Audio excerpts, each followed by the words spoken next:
amministrazione, io di fatti di persona sono venuto e quindi mi prendo le mie responsabilità, però non voglio giustificare loro. Il comitato gli è stato presente nella prossima riunione, credo che la disponibilità. Il sindaco infatti ha detto che è stato avvisato tardi, sarebbe venuto sia il sindaco che l'amministratore Simone Tosi.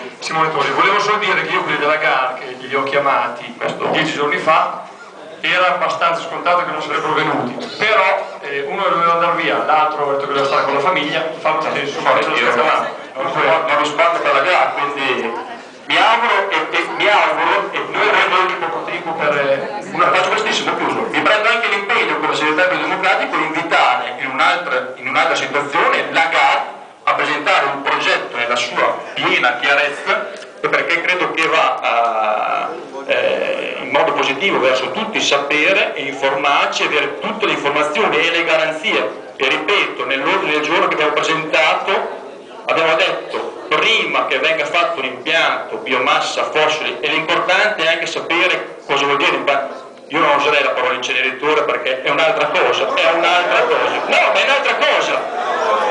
No, non c'è valore, diciamo che non c'è valore. C'è l'inceneritore che brucia di tutto e questo brucia non tutto. Però, e quindi l'importante è che venga. Ho capito? Ci sei sapere finire e poi perfettamente. L'importante è che abbiamo ribadito prima che venga fatto, perché ripeto, tutti noi, amministrazione e sindaco, abitano le vicinanze, quindi la tutela dell'ambiente e della salute su tutto.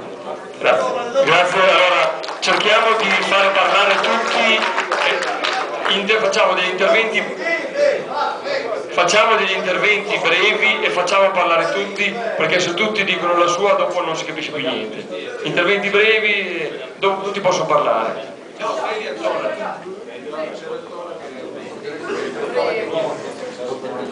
Lodi.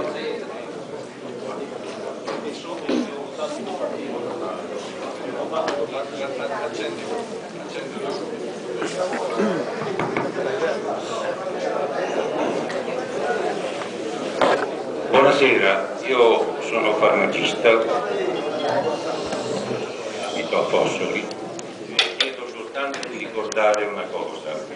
Qualche anno fa, mi pare circa 20 anni, c'è stata una pioggia radioattiva, vi ricordate Chernobyl? Quella pioggia ha bagnato... Non si sente, scusate.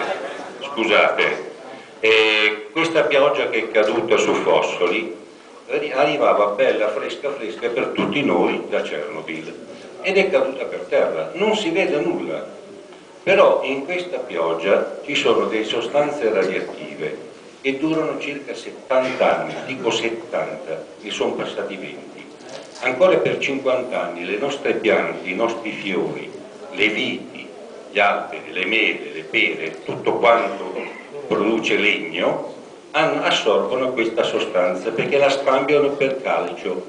Il calcio è un elemento importante e fondamentale per le piante, però siccome è simile a queste sostanze viene assorbito, lo so perché l'ho sperimentato, e quindi queste sostanze che noi non vediamo più verranno riciclate e vanno nel legno. Se noi bruciamo quel legno sotto forma di sfalci, di tronchi, di rami, lo rimettiamo in circolo, però in maniera molto più sottile, perché è bruciato. È lo strumento che la centrale che vogliono costruire produce delle particelle molto piccole, come vi è stato spiegato. C'è un'altra cosa ancora. Nelle nostre case noi usiamo l'aspirapolvere che aspira tutto ciò che c'è in casa, quindi ferro, zinco, rame, argento, e tutto quanto, tutti i metalli che noi portiamo in casa con i piedi vengono messi nel sacchetto. Se questo sacchetto viene bruciato, rimettono in circolo tutti questi elementi, tutti questi metalli pesanti che noi andiamo ad assorbire poi nell'aria e vanno a finire nei bronchi, nei polmoni, nel fegato e nei reni. Per cui se noi costruiamo una centrale che brucia legno, che è bellissimo, stupendo, tutto quello che vuole, però se lo bruciamo ricicliamo tutti questi metalli pericolosissimi e li assorbiamo. Ecco, volevo soltanto dirvi questo perché non ci... Grazie.